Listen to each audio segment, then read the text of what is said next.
Hi అండి, welcome back to Raj Vihar cooking channel.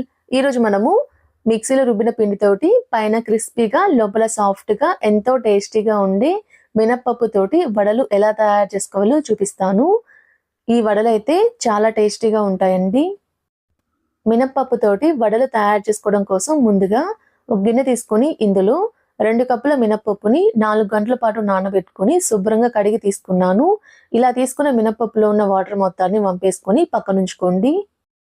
ఇప్పుడు ఒక మిక్సీ జార్ తీసుకొని ఇందులో 2 పచ్చిమిర్చిని 1 ఇంచు అల్లం ముక్కని కట్ చేసుకొని వేసుకుంటున్నాను. ఇలా వేసుకొని మరి మెత్తగా కాకుండా కొంచెం బరగ్గా గ్రైండ్ చేసుకోవాలి. ఇంత బరగ్గా గ్రైండ్ చేసుకుంటే సరిపోతుంది. ఇలా గ్రైండ్ చేసుకున్న దాన్ని ఒక బౌల్లో వేసుకొని పక్కనుంచుకోండి. ఇదే మిక్సీ జార్లో మనం ముందుగా నానబెట్టుకున్న మినపప్పును వేసుకుంటున్నాను. ఇలా మిక్సీ జార్కి సరిపడిన మినపప్పు వేసుకోవాలి. ఇలా వేసుకొని ఇందులో కొంచెం వాటర్ కూడా వేసుకొని మెత్తటి పేస్ట్లా గ్రైండ్ చేసుకోవాలి. చూసారు కదండి, ఇంత మెత్తగా ఉండాలి. ఇదే విధంగా మిగిలిన పప్పును కూడా గ్రైండ్ చేసుకొని ఒక మిక్సింగ్ బౌల్లోకి ట్రాన్స్ఫర్ చేసుకోవాలి.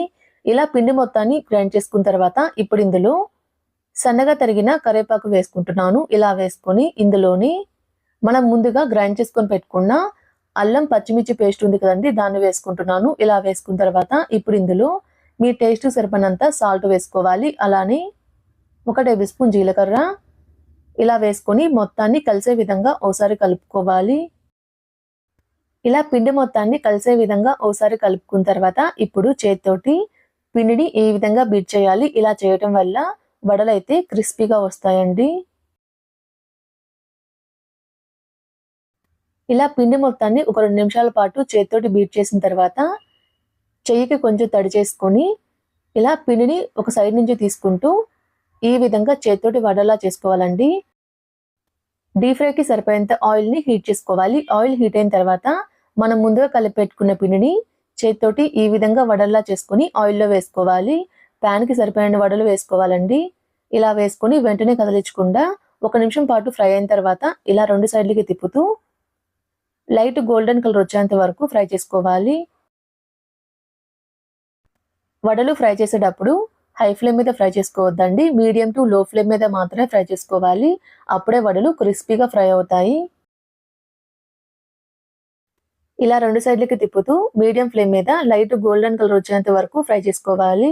ఇలా ఫ్రై అయిన తర్వాత వీటి మొత్తాన్ని ఒక ప్లేట్లో వేసుకొని ఇదే విధంగా మిగిలిన పిండితో కూడా వడల్ని రెడీ చేసుకోవాలి.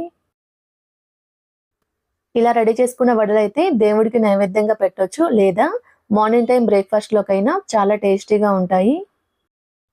ఇదే విధంగా మిగిలిన పిండితో కూడా అన్ని వడల్ని రెడీ చేసుకొని ఒక సర్వింగ్ ప్లేట్లోకి సర్వ్ చేసుకుంటే ఎంతో టేస్టీగా ఉండి మినప్పప్పుతోటి వడలు అయితే రెడీ అయిపోతాయండి. ఇలా రెడీ చేసుకున్న వడలు అయితే పైన క్రిస్పీగా లోపల సాఫ్ట్గా తినే కొద్దీ తినాలనిపించేంత రుచిగా ఉంటాయండి. మినప్పప్పుతోటి ఎంతో రుచిగా ఉండి వడలు ఎలా తయారు చేసుకోవాలో చూసారు కదండి. మీరు కూడా ట్రై చేసి ఎలా వచ్చాయో నాకు కామెంట్ చేయండి. మా వీడియోస్ ఫస్ట్ టైం చూస్తున్న వాళ్ళైతే మా ఛానల్ని సబ్స్క్రైబ్ చేసుకోండి. అలానే పక్కనే ఉన్న బెల్ ఐకాన్ కూడా క్లిక్ చేయండి. ఇలా చేయడం వల్ల నేను అప్లోడ్ చేసే ప్రతి ఒక్క వీడియో నోటిఫికేషన్ మీకు వస్తుంది. Thanks for watching.